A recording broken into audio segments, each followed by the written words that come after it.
ও আমার কলিজার টুকরা ভাইরা, স্বামীর সঙ্গে যদি বেশি বেশি বেয়াদবি করে মহিলারা, তখন কিন্তু আল্লাহ আল্লাহ রসুলও নারাজ হয়ে যান।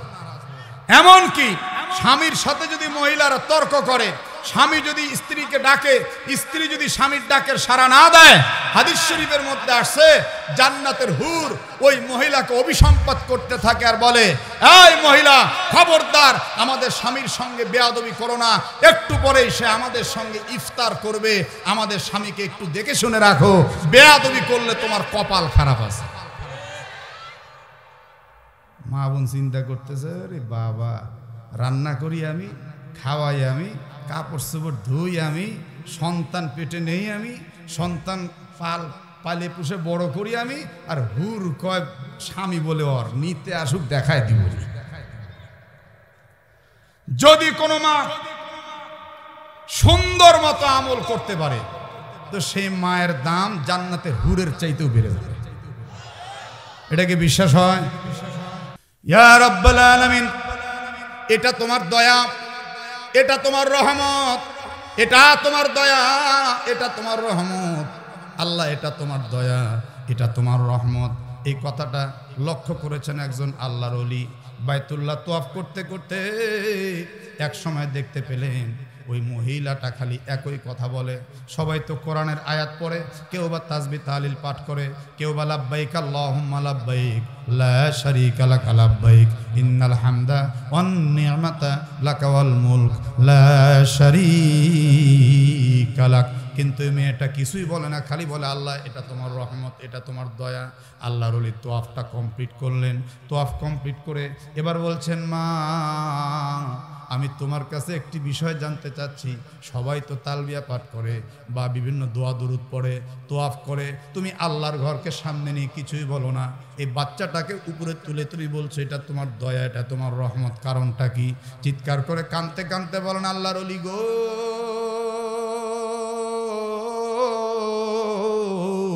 আসলে আমি আমার স্বামীর সঙ্গে বেয়াদবি করেছি, এজন্য আজকে আমার এই দশা। আমি যদি আপনাকে বলা শুরু করে আপনি ধৈর্য হারিয়ে ফেলবেন। আল্লাহর ওলি বলেন, না আমি অধৈর্য হব না, বলো কি ঘটনা ঘটেছে। এবার বলে, আমার এই তো একমাত্র কলিজার টুকরা সন্তান। আমার স্বামী সমুদ্র সফরে যাইতেন, ব্যবসা বাণিজ্য করতেন। আমার স্বামী একবার সমুদ্র সফরে রওনা দিচ্ছেন, আমাদেরকে সব কিছু বুঝ সুঝ দিয়ে উনি রওনা দিচ্ছেন। এমন সময় আমি জিদ ধরলাম, আমি জীবনে কোনোদিন সমুদ্র দেখি নাই, আজকে আমি আপনার সঙ্গে একটু সমুদ্র দেখতে যাব। স্বামী বললেন, খবরদার সমুদ্র দেখতে যাও না, সমুদ্র সফর বড়ই কষ্টের সফর। বাদর ইয়াদার মুনাফা বেশুমারাস, আগার খাহি সালামত বরকিনারাস, আগার খাহি সালামত বরকিনারাস। দরিয়ার ব্যবসা যদিও লাভজনক, কিনারায় এসে যদি জাহাজটা পৌঁছে তবেই তো লাভ পাওয়া যাবে। আর যদি জাহাজটা মাছ দরিয়ার মধ্যে ডুবে যায়, তাহলে মালমাত্রা সবই যাবে, নিজের জানটা পর্যন্ত চলে যেতে পারে। আমার স্বামীর এই কথা শুনেও কিন্তু আমি চুপ হলাম না। আমি বললাম, তুমি যদি আমাকে সঙ্গে না নিয়ে যাও, আমি কিন্তু আর সহ্য করতে পারবো না। এক পর্যায়ে স্বামী রাজি হলেন, স্বামীর সঙ্গে রওনা দিলাম। জাহাজ সমুদ্রের বক্ষ চিরে যখন রওনা দিয়েছে, মাছ দরিয়া যাওয়ার পরে দেখা গেল পশ্চিম দিকে একটা কালো মেঘ লাগিয়েছে। জাহাজের সারিং বলছে, সবাই আল্লাহকে ডাক দেন। আমার জীবনে এরকম কালো মেঘ বহু দেখছি, আর এর ফলাফল ভালো হয়নি।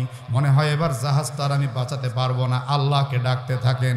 সবাই আল্লাহকে ডাকতে থাকলো, কেউ বা নামাজ শুরু করে দিল। কিন্তু কি হবে, দেখতে দেখতে ঝড় শুরু হলো, আর জাহাজের তক্তাগুলি একদম খুলে যাইতে লাগলো। কোথায় গেল মালমাত্তা, কোথায় গেল মাঝি মাল্লা। স্বামী একদিকে চলে গেল, একদিকে সন্তান চলে গেল, আর আমি হাবুডুবু খাইতে থাকলাম। দীর্ঘ সময় পর যখন ঢেউ থেমে গেল, ঢেউ থেমে যাওয়ার পর আমি জাহাজের একটা তক্তায় ভাসতে থাকলাম। সূর্য চলে গেছে, এবার অন্ধকার ঘনিয়ে আসতেছে। আমি তক্তায় ভাসতে ভাসতে হঠাৎ করে দেখলাম চাঁদের আলোতে আর একটা তক্তার মতো দেখা যাচ্ছে। আমি পানি কেটে কেটে যখন ওই তক্তার কাছে গেলাম, যাওয়ার পরে দেখতে পেলাম আল্লাহর যে কি শুকরিয়া, যেই সন্তানটা ঝড়ের কবলে পড়ে সমুদ্রের মধ্যে হারিয়ে গেছে, ওই আমার কলিজার টুকরা সন্তানটা তক্তার মধ্যে শুয়ে আছে। আল্লাহর শুকর আদায় করে আমার কলিজার টুকরা সন্তানটারে বুকের মধ্যে নিলাম, কিন্তু দেখা গেল কালো একটা নিগ্র যুবক পানির মধ্যে হাবুডুবু খাচ্ছে আর আমাকে বলছে, মা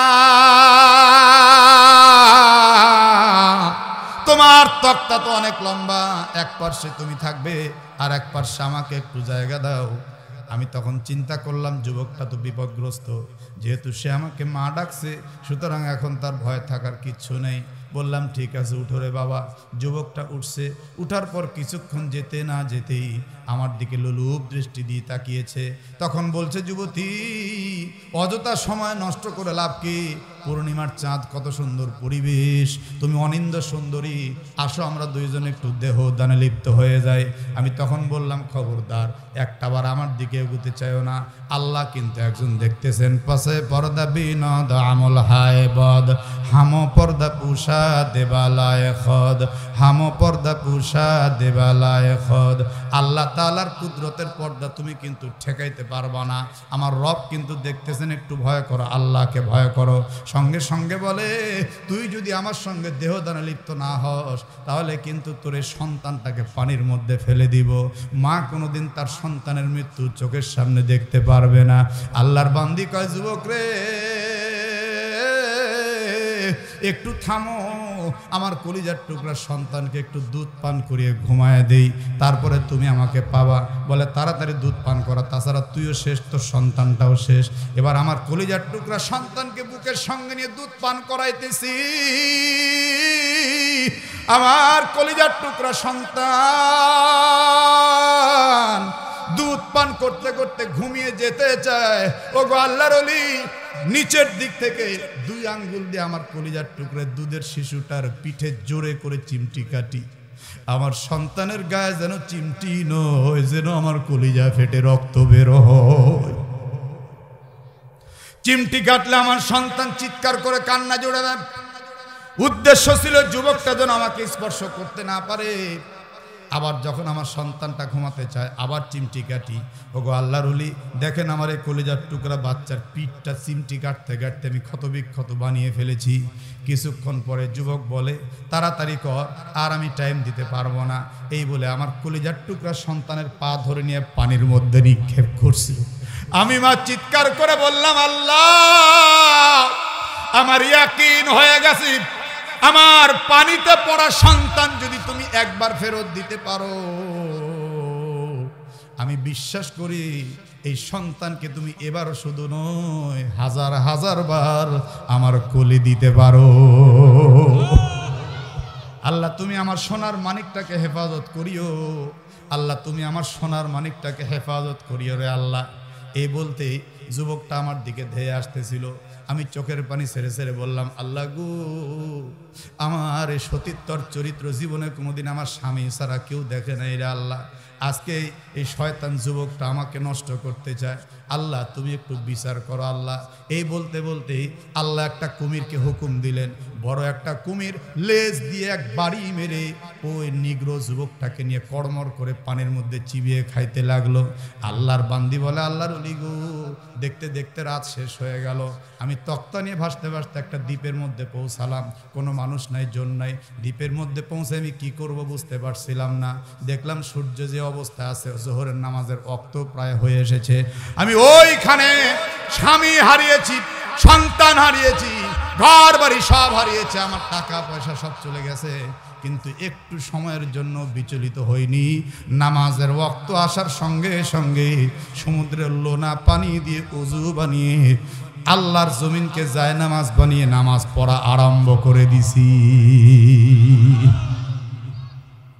মেয়েটা এবার দোয়া করছে, আল্লাহ আমি এই দ্বীপের মধ্যে একা কি পড়ে আছি, তুমি আমাকে সাহায্য করো, সাহায্য করো। সবাই এক বাক্যে চিৎকার করে বলুন তো, সাহায্যকর্তা কি? মুহূর্তের মধ্যে মেয়েটার নজর পড়ছে সাগরের দিকে। দেখে একটা বিশাল জাহাজ এই দ্বীপের দিকে যেন আসতেছি। একটা উঁচু টিলার উপরে উঠে এবার সে তার ওড়না উড়ান শুরু করছে। জাহাজের লোকজন দেখতে পাইছে মনে হয়, ওড়নাটা দেখে আস্তে আস্তে দ্বীপের দিকে আসতেছে।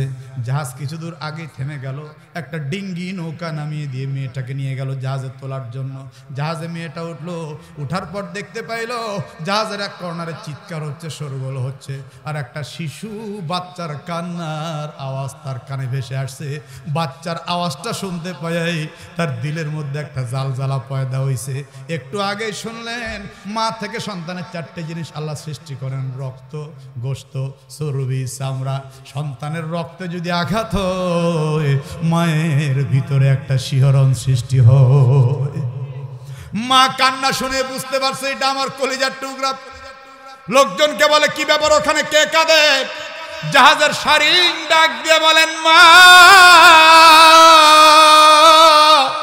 এই জায়গার মধ্যে একটা বাচ্চাকে অনেক মেয়েরা মিলে দুধ পান করানোর চেষ্টা করছে, কিন্তু কারো দুধ সে পান করে না, শুধু কান্না করে যাচ্ছে, কান্না করে যাচ্ছে। সঙ্গে সঙ্গে মেয়েটা বলে দেখি আমি একটু চেষ্টা করি। দৌড় দিয়ে গিয়ে দেখে আর কেউ নয়, এটাই তার সেই সমুদ্রে হারিয়ে যাওয়া কলিজার টুকরা সন্তান। বুকের দুধ পান করাইছি, বাচ্চাটা সঙ্গে সঙ্গে মায়ের দুধ খাওয়া শুরু করছে। এবার জাহাজের সারিং বলে মা, সন্তানটা বুঝি আপনার? বলে হ্যাঁ বাবা, এই ঘটনা, সন্তানটা আমার। একটা কালো নিগ্রো আমার সঙ্গে ব্যভিচারে লিপ্ত হওয়ার জন্য যথেষ্ট রকম বাজে চিন্তা করেছিল, আর এই সন্তানটাকে পানির মধ্যে নিক্ষেপ করছিল। জানি না আল্লাহ কেমনে আমার কোলে পৌঁছে দিল। সঙ্গে সঙ্গে জাহাজের মধ্যে ডুকরে ডুকরে সবাই কান্না শুরু করলো। সারিং বলে মা, মাছ দরিয়ার মধ্যে বহু তিমি মাছ আমাদের জাহাজটাকে একদম ঘিরে ধরলো। আমরা জাহাজটা সামনের দিকে অগ্রসর করতে পারছিলাম না। কে যেন আওয়াজ দিচ্ছে, ওই যে দেখ একটা হাঙ্গরের মুখে শিশু বাচ্চা আছে, বাচ্চাটাকে তুলে না নেওয়া পর্যন্ত তোদের জাহাজ যাবে না। মাগো মা, আমরা যখন বালতি নামায় দিলাম, ওই হাঙ্গরটা বমি করার মতো এই বাচ্চাটাকে সুন্দর মতো বালতির মধ্যে নামায় দিল। আমরা বাচ্চাটাকে তখন তুলে নিলাম। মেয়েটার সঙ্গে সঙ্গে বাচ্চাকে নিয়ে সেজদায় লুটায়া পড়লো।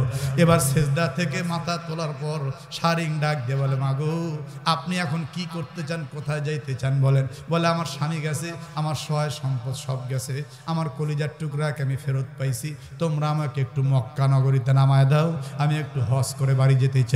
এবার তাকে মক্কা নগরীতে নামায় দিল। নামায় দেওয়ার পর আল্লাহর ওলির সঙ্গে সাক্ষাৎ হলো। ডাক দিয়ে বলে আল্লাহর ওলি গো,